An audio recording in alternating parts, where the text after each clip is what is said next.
Here's my political prediction of what we can expect from here until the election. So, right now, things are trending towards Kamala Harris winning. And if she does win, she's going to win most likely between 40,000 to, say, 60,000 votes. That's the best case scenario. Worst case scenario, she barely wins, wins by a margin of 20,000 votes or loses by a margin of 20,000, 30,000 votes. Right now, we see a lot of talk about DEI this and she's Indian, whatever, whatever, and left wing media acting like, or maybe they are so dumb that they don't realize what angle they're trying to take. They're doing it very badly, but it's very obvious. They're playing on how fake she is. And as a Jamaican, she is absolutely fake. And I can actually absolutely see her playing on her black woman, whatever. I mean, we've seen this with Hillary Clinton. So, it's legitimate what's being said, but it's being said very poorly. And also, they should focus on policy, in my view. But I think that's never going to fully go away, but they're going to tone that down pretty shortly. And what's going to happen is someone online is going to drop some kind of scandal, some kind of a Hunter Biden. They're working on it right now. It's going to be something posted on some right wing newspaper or something. And then all the right wing channels are going to jump on it. Tim Pool going to be one of the first to jump on it. You're going to see Steven Crowder jumping on it. And it's just going to be all over Fox News, Newsmax. And everyone's going to be talking about it. They're going to come up with some kind of buzzword that is connected to this scandal. So whenever you hear a conversation, so right now it's DEI, whatever, whenever they talk about Kamala Harris after this thing drops, it's going to be some word that comes from that thing. Because basically it's going to be a branding exercise. Come up with something fake. Might be a little bit of truth to it, but they'll exaggerate it and make it, just this incredible thing. How can we have someone in office who was connected to Hitler or something? I don't know, whatever it is. And then they're going to be like, every time you talk about Kamala, what do you think about Kamala's policies with regard to healthcare? Listen, this Hitler candidate is really, so you know what I mean? Like they're going to brand her with that thing. So enjoy the DEI stuff while you can, because coming soon is going to be some crazy nonsense. They don't have much time to come up with, but I would never bet against the power of the right wing propaganda machine. Additionally, and unfortunately, at least one potential assassination attempt or some kind of violence. Someone showing up at her home, someone going to one of her events. Best case scenario, FBI is on top of it and they stop it. It'll be like I don't know who it was. Somebody got close to Biden's house with guns in a van or something like that, but never got to fire a shot off. Never really got that close. Like they didn't get on the property. They didn't get face to face. So best case scenario, something like that. Worst case scenario, they come actually close to doing something, and obviously, where that can lead to. But whatever it is going to be connected to the assassination attempt on Donald Trump to some degree. That person who does whatever is going to be inspired by that. And naturally, right wing media is going to go into full defense mode, as they like to do, defending some of the worst possible people.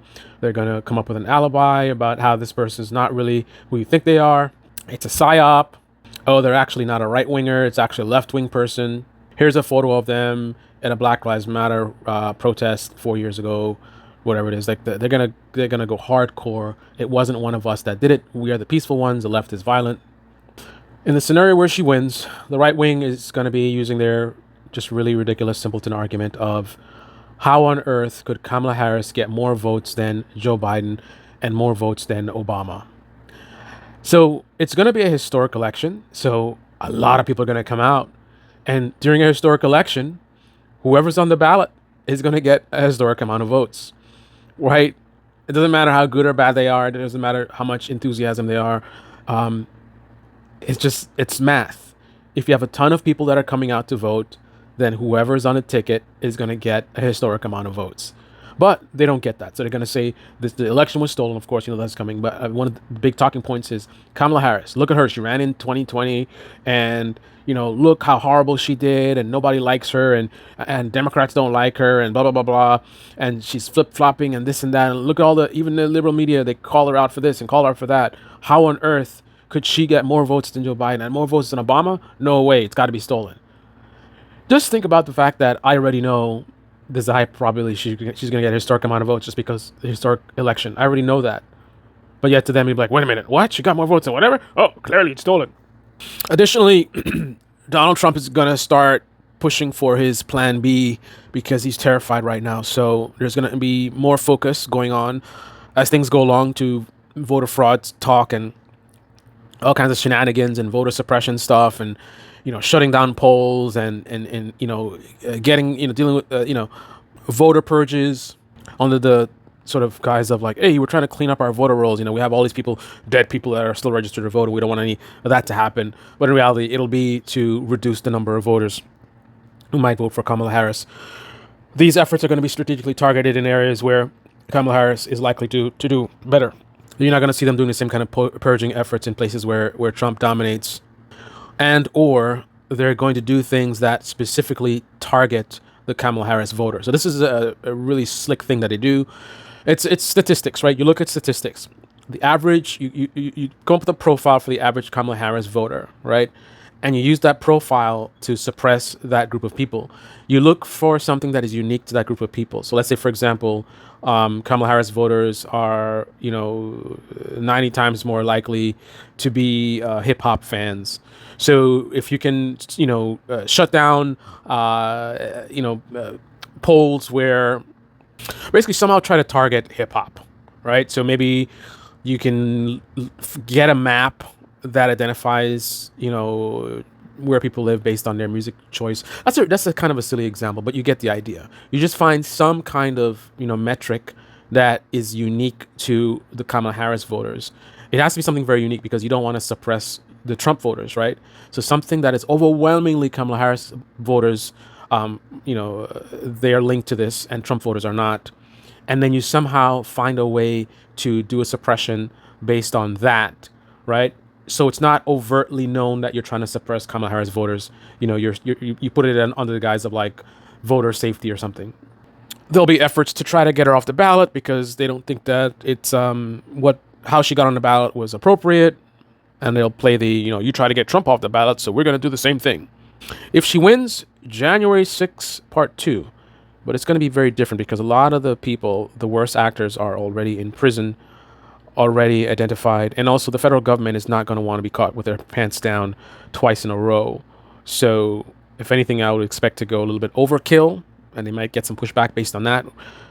I don't know what they might do, but it might, they might go a little bit overkill with some stuff.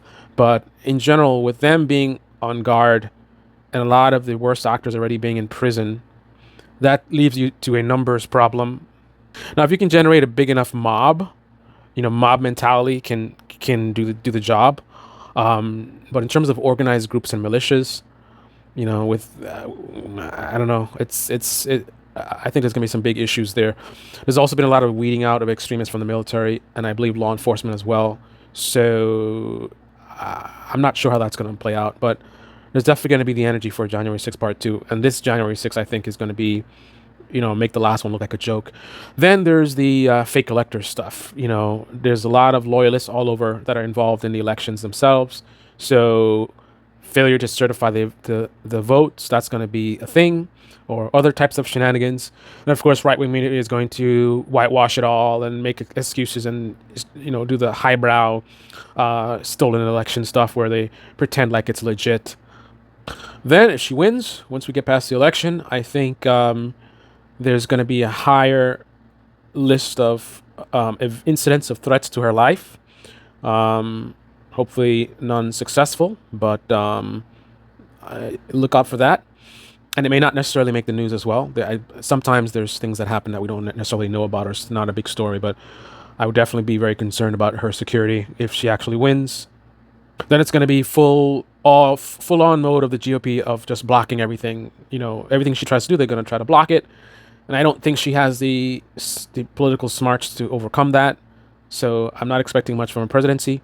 And not just because of that reason. I expect, she's just kind of a wishy-washy type of person. So I don't see that getting her very far in terms of her presidency.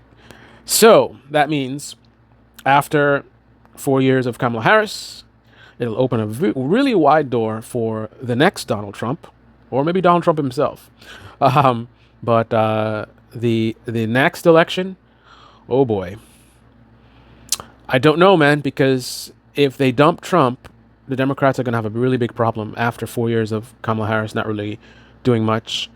because there's a lot of pain in this country in terms of economically and housing and medical issues and medical bankruptcies and so many things going on.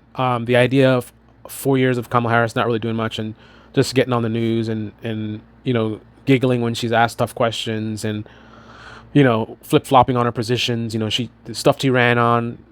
She gets in office and she doesn't talk about him anymore. And in the beginning there's like a honeymoon period. And then eventually the media starts calling her out. People start calling her out like, hey, what are you doing? You ran on this. When are you going to start doing it? And then it's, and, it's not that simple. You can't do it overnight. That's not how things work. It takes time and we're working on it and just need to be patient and blah, blah, blah. That's not how politics work. All the normal excuses. But after 4 years of that, the nation is going to be really, really open for a change. And as long as the Republicans don't bring somebody wacky like Trump, they're going to have a good chance of winning then for sure.